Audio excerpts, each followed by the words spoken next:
জুলাই গণ অভ্যুত্থানের সংবাদ সংগ্রহ করতে গিয়ে আহত ও শহীদ হয়েছেন সাংবাদিকরাও।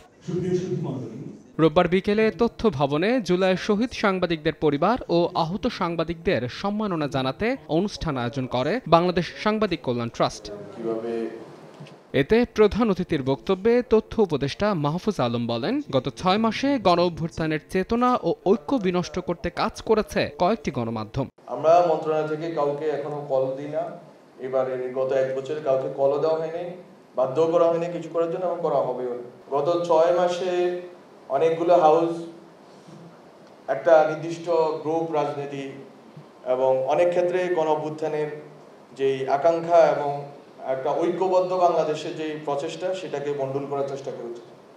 আমরা কিন্তু তাদের বিরুদ্ধে কোনো আইনি ব্যবস্থা নিইনি, এটা আমরা জনগণের উপর ছেড়ে দিয়েছি। এ সময় জুলাই অভ্যুত্থানে মাঠের সাংবাদিকরা জীবনের ঝুঁকি নিয়ে বড় ভূমিকা পালন করেছেন বলে জানান প্রেস সচিব শফিকুল আলম। সাংবাদিকদের সুরক্ষা সামগ্রী এবং সম্মানজনক বেতন নিশ্চিতে তাগিদ দেন শফিকুল আলম। ইউনিয়নদেরকে বলবো, সেফটির জায়গায় আরো জোরে সোরে বলেন।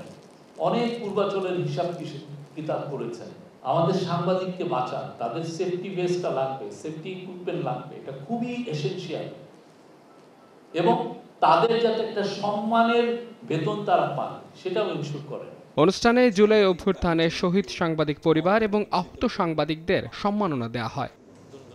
মাহাদ ইসলাম ধ্রুব, সময় সংবাদ, ঢাকা।